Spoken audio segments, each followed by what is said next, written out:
নমস্কাৰ বন্ধু বান্ধৱীসকল, স্বাগতম জনাইছোঁ সকলোকে জ্ঞান ভঁৰাল ইউটিউব চেনেলটোলৈ। এইটো ভিডিঅ'ত আজি আমি আলোচনা কৰিম যে ministry of women and child development government of ইণ্ডিয়াৰ তৰফৰ পৰা যিটো মিছন শক্তি ডিব্ৰুগড় জিলাত ভেকেঞ্চি ওলাইছে সেইটোৰ ওপৰত আজি আমি এইটো ভিডিঅ'ত আলোচনা কৰিম। বহুত সুন্দৰ পোষ্ট আৰু ইয়াত কোনো ধৰণৰ লিখিত পৰীক্ষা নহয়, ডাইৰেক্টলি ৱাক ইন ইণ্টাৰভিউ বুলি দিয়া আছে। আপোনালোকে স্ক্ৰীনত দেখিব পাৰিছে ৱাক ইন ইণ্টাৰভিউ। তো এই ৱাক ইন ইণ্টাৰভিউৰ জৰিয়তে এই পোষ্টবোৰত ভেকেঞ্চিবোৰ চিলেক্ট কৰা হ'ব। যদি আপোনালোকে এলিজিবল হয় নিশ্চয় এপ্লাই কৰিব। বহুত সুন্দৰ পোষ্ট আৰু চেলেৰিও বহুত সুন্দৰ অফাৰ কৰিছে।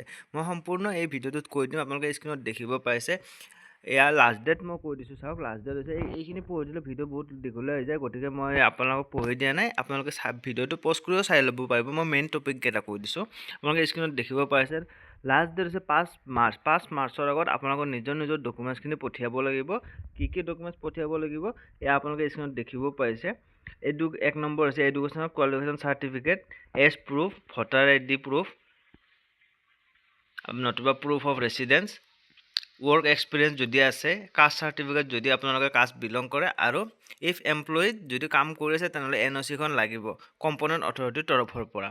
এইখিনি ডকুমেণ্টছ আপোনালোকে জমা দিব লাগিব। এয়া স্ক্ৰীনত যিটো দেখিব পাইছে আপোনালোকে চাব পাৰে, এইটো office of the district social welfare officer Dibrugarh between 10 to 3 PM on working day. যেতিয়া অফিচ খোলা থাকিব তাৰে 10 বজাৰ পৰা 3 বজাৰ ভিতৰত আপোনালোকে জমা দিব লাগিব নিজৰ বায়'ডাটাৰ সৈতে।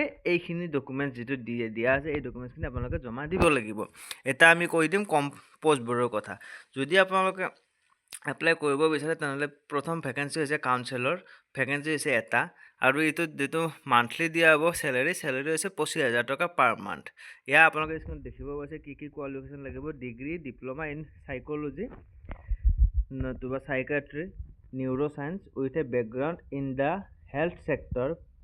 আৰু যদি আপোনালোকৰ 3 ইয়াৰ্ছৰ এক্সপিৰিয়েঞ্চ আছে তেনেহ'লে আপোনালোকে প্ৰিফাৰেঞ্চটো আগতীয়াকৈ পাব। নেক্সট ভেকেঞ্চি হৈছে অফিচ এছিষ্টেণ্ট নতুবা IT ষ্টাফ, ভেকেঞ্চি হৈছে এটা। তাৰ কাৰণে আপোনালোকৰ ইয়াতে graduate with at least diploma in computers নতুবা IT ছেক্টৰ, আৰু লগতে 3 ইয়াৰ্ছৰ এক্সপিৰিয়েঞ্চ বিচাৰিছে। নেক্সট আছে মাল্টিপাৰ্পজ ৱৰ্কাৰ, এইটোৰ ভেকেঞ্চি হৈছে এটা, আৰু এইটো আপোনালোকৰ preferably women can be any person who is literate with knowledge of the and experience working in the relevant domain. তেওঁলোকে এইটো প্ৰিফাৰেঞ্চটো আগতীয়াকৈ পাব। আৰু যিটো আছে কাউন্সিলৰ তাৰে ভেকেঞ্চিৰ এগেইনষ্টত যিটো আপোনালোকৰ চেলেৰি হৈছে 25,000, অফিচ এছিষ্টেণ্টৰ চেলেৰি হৈছে 20,000 টকা, মাল্টিপাৰ্পজ ৱৰ্কাৰৰ চেলেৰি হৈছে 14,000 টকা পাৰ মান্থ, আৰু লাষ্ট পোষ্টটো হৈছে চিকিউৰিটি গাৰ্ড নতুবা নাইট গাৰ্ডৰ, ভেকেঞ্চি হৈছে দুটা। এইটো মিনিমাম 2 ইয়াৰ্ছৰ চিকিউৰিটি গাৰ্ডৰ এক্সপিৰিয়েঞ্চ বিচাৰিছে। মান্থলি দিব 12,000 টকা। তো এইকেইটা আছিলে আপোনালোকৰ ভেকেঞ্চিৰ এগেইনষ্টত চেলেৰি। তো আপোনালোকে এলিজিবল হয় নিশ্চয় এপ্লাই কৰিব। এয়া আপোনালোকক সম্পূৰ্ণ এডভাৰটাইজমেণ্ট মই দেখাই দিছোঁ। এইটো আপোনালোকে কোনো ধৰণৰ লিখিত পৰীক্ষা দিব নালাগে, ডাইৰেক্টলি ৱাক ইন ইণ্টাৰভিউৰ জৰিয়তে চিলেক্ট কৰা হ'ব। আৰু জব লোকেশ্যন হৈছে ডিব্ৰুগড় জিলাত আপোনালোকৰ এয়া গোটেইখিনি যিটো পষ্টিং হ'ব ডিব্ৰুগড় জিলাতে হ'ব, আণ্ডাৰ মিছন শক্তি মিছন। তো এনেকুৱাকৈ আপোনালোকে এপ্লাই কৰিব পাৰিব। এইখিনিয়ে আছিল ভিডিঅ'টো। ধন্যবাদ।